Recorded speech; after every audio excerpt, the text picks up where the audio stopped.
샬롬, 하나님과 동행하는 새벽기도회 달라스 임마누엘 교회 권성철 목사입니다.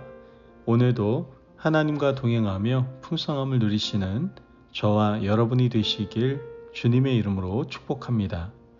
오늘 말씀은 시편 58편 1절에서 11절까지의 말씀입니다. 통치자들아, 너희가 정의를 말해야 하거늘 어찌 잠잠하냐? 인자들아, 너희가 올바르게 판결해야 하거늘 어찌 잠잠하냐? 아직도 너희가 중심에 악을 행하며 땅에서 너희 손으로 폭력을 달아주는도다. 악인은 모태에서부터 멀어졌으며 나면서부터 곁길로 나아가 거짓을 말하는도다. 그들의 독은 뱀의 독 같으며 그들은 귀를 막은 귀머거리 독사 같으니 술사에 홀리는 소리도 듣지 않고 능숙한 수익에게 요술도 따르지 아니하는 독사로다. 하나님이여, 그들의 입에서 이를 꺾으소서. 여호와여, 젊은 사자의 어금니를 꺾어내시며 그들이 급히 흐르는 물같이 사라지게 하시며 겨누는 화살이 꺾임 같게 하시며 소멸하여 가는 달팽이 같게 하시며 만삭이 되지 못하여 출생한 아이가 햇빛을 보지 못함 같게 하소서. 가시나무 풀이 가마를 뜨겁게 하기 전에 생나무든지 불붙는 나무든지 강한 바람으로 휩쓸려 가게 하소서. 의인이 악인의 보복당함을 보고 기뻐하며 그의 발을 악인의 피에 씻으리로다.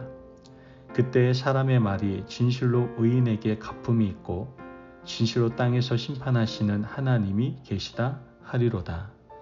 아멘. 하나님의 말씀입니다. 우리 주위를 보면 성격이 아주 급한 사람들이 있습니다. 당장 눈앞에서 결과를 봐야 직성이 풀리는 사람들이 있죠. 당장 이루어지는 일이 있고 기다려야 되는 일이 있음에도 불구하고 자기 눈앞에서 결과를 확인해야만 직성이 풀립니다. 아니, 어떤 일은 하루가 걸리고 어떤 일은 일주일이 소요되고 어떤 일은 한 달 이상 기다려야 하는데 견디지 못하는 성격 급한 사람들이 있다라는 것이죠. 우리에게 일어나는 모든 일은 이렇게 하루아침에 결론 날 수 없는 일들이 너무나도 많이 있습니다. 악한 자를 볼 때 우리는 하나님이 그 사람을 당장 심판하시고 사람들 앞에서 굴욕당하게 하신 모습을 꿈꿉니다. 하지만 악한 권력은 그렇게 쉽게 사라지지 않습니다. 오랫동안 기다려야 되고 오랫동안 하나님께 탄원해야 되는 일이다라는 것이죠. 하지만 오래 기다려도 우리가 이 땅에 사는 동안 이루어지지 않는 일도 있을 수 있습니다. 오늘 본문의 시인은 바로 그런 일을 하나님께 탄원하고 있는 것을 보게 됩니다. 시인은 악한 통치자들이 어떤 상태에 있는지 먼저 말하고 있습니다. 1절에서 2절 말씀을 보면 통치자들아, 너희가 정의를 말해야 하거늘 어찌 잠잠하냐? 인자들아, 너희가 올바르게 판결해야 하거늘 어찌 잠잠하냐? 아직도 너희가 중심에 악을 행하며 땅에서 너희 손으로 폭력을 달아주는도다. 통치자들은 누굽니까? 정의를 구현해야 하는 사람들입니다.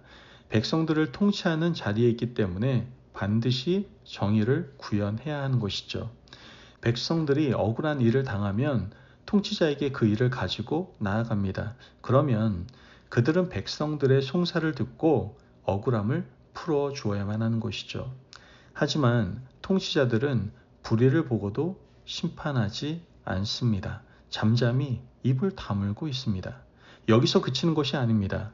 그들은 스스로 악을 달아주고 폭력을 행하는 사람들이었다라는 것이죠. 잠잠히 있는 것도 모자라서 한 발 더 나아가 악을 행하는 일을 서슴지 않고 있는 겁니다. 통치자들이 이 지경이라면 그 아래 살아가고 있는 백성들의 삶은 얼마나 피폐하겠습니까? 통치자들이 선한 마음을 가지고 백성을 다스리고 나라를 이끌어가도 사각지대가 생기기 마련인데 이들이 이런 마음을 가지고 있다면 그 아래 신음하는 백성들의 고통은 아마 이루 말할 수 없을 겁니다.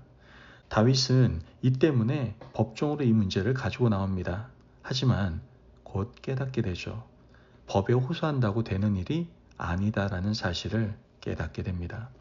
악한 통치자들이 법을 좌우하고 있고 이들이 권력을 가지고 있기 때문에 법에 호소한다고 해서 해결되는 것이 아니다라는 사실을 다윗은 깨닫게 된 것이죠. 그래서 방향을 바꿉니다. 누구에게 가지고 나옵니까? 하나님께 이 문제를 가지고 나옵니다. 6절 말씀을 보면 하나님이여 그들의 입에서 이를 꺾으소서 여호와여 젊은 사자의 어금니를 꺾어내시며 이 시를 가만히 보면 5절까지는 법정에서 사용되는 용어를 쓰고 있습니다. 5절까지는 법에 호소하는 다윗의 탄원임을 우리가 알 수 있죠. 하지만 6절부터는 급격하게 기도의 용어로 바뀌고 있습니다. 하나님이여 라고 외치면서 6절부터 11절까지는 누구에게요? 하나님께 호소하고 기도하고 있습니다. 상식적으로 법에 호소하는 것이 빠르겠습니까? 하나님께 호소하는 것이 빠르겠습니까? 당연히 법에 호소하는 것이 훨씬 더 빠릅니다. 법 절차에 호소하는 것이 당장 이 문제를 해결할 수 있는 길이 될 수 있습니다. 하지만 다윗은 깨달았던 겁니다. 악한 통치자가 권력을 쥐고 있는데 법에 호소한다고 해서 되는 일이 아니다라는 것을 다윗은 알았던 것이죠. 오히려 더디 가는 것 같고 해결책이 요원한 것 같지만 하나님께 호소하는 것이 훨씬 더 정확하고 빠르다라는 것을 다윗은 깨달았던 겁니다. 여러분, 우리 인생의 문제에 있어서도 가장 빠르고 정확한 길은 하나님께 문제를 가지고 나오는 겁니다. 하나님께 우리 문제를 가지고 탄원하고 엎드리면 우리 앞에 당한 문제가 훨씬 더 정확하고 빨리 해결될 줄로 믿습니다. 다윗은 사울을 통해서 이 경험을 한 사람이에요. 자신의 정의의 칼날로 사울을 죽일 수 있는 기회가 여러 번 있었습니다. 하지만 다윗은 개인의 법정에 사울을 세우지 않았습니다. 얼마든지 그를 죽일 수 있었고 사울을 죽인다고 해서 아무도 비난하지 않고 도덕적 흠결이 생기는 것도 아니었습니다. 그러나 다윗은 사울을 자신의 법정에 세우지 않았습니다. 다윗은 하나님의 법정으로 사울을 끌고 나왔습니다. 하나님께서 이 문제를 해결해 달라고 호소하고 아뢰었던 것이죠. 물론 시간은 꽤 오래 걸렸습니다. 자신이 처리해버리면 빠른 일인데 그렇게 하지 않고 하나님께 이 일을 맡기니 시간은 오래 걸렸습니다. 하지만 시간이 오랜 만큼 합력하여 선을 이루게 되었다는 것이죠. 백성들은 다윗을 존경하게 되었고 다윗은 유다 지파의 왕으로 훗날에 12지파 통일 이스라엘 왕으로 등극하게 되는 것을 우리는 알게 됩니다. 자신의 손에 피를 묻히지 않고 하나님의 법정에 억울한 일을 가지고 나오는 자가 참으로 지혜롭고 진실한 자임을 우리에게 보여주고 있는 것이죠. 여러분, 오늘 하루 또한 우리 인생길을 걸어가며 세상의 법정에 세우고 싶은 사람이 많을 겁니다. 당장 해결하고 억울한 일들 빨리 해결해보고 싶으실 겁니다. 하지만 그 모든 일에 대해 잠깐 호흡을 멈추고 다시 한번 생각해 보시기를 바랍니다. 그리고 하나님 앞에 이 문제를 가지고 나오는 지혜로운 하나님의 자녀가 되시기를 바랍니다. 그러면 하나님이 문제도 해결해 주시고 억울함도 풀어주시며 확실하고 정확하게 주의 뜻대로 풀어주실 줄을 믿습니다. 그러므로 이 귀한 은혜, 기도의 유익을 마음껏 누리시는 오늘 하루가 되시길 주님의 이름으로 축복합니다. 아멘. 기도하겠습니다. 사랑이 많으신 하나님 감사합니다. 오늘도 우리에게 귀한 말씀의 은혜 허락하시니 감사합니다.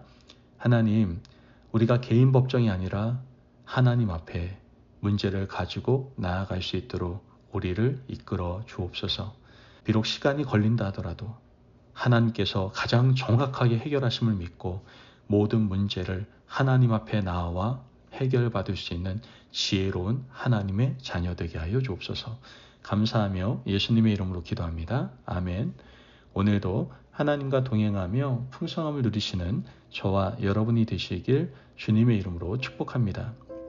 여러분, 우리가 겪는 문제를 가장 잘 아시는 분이 우리 아버지 하나님이십니다. 그 아버지께 우리가 문제를 가지고 나오기만 한다면 아버지께서는 우리의 모든 문제를 해결하시고 우리를 가장 선한 길로 인도하실 줄 믿습니다. 말씀 안에서 승리하십시오.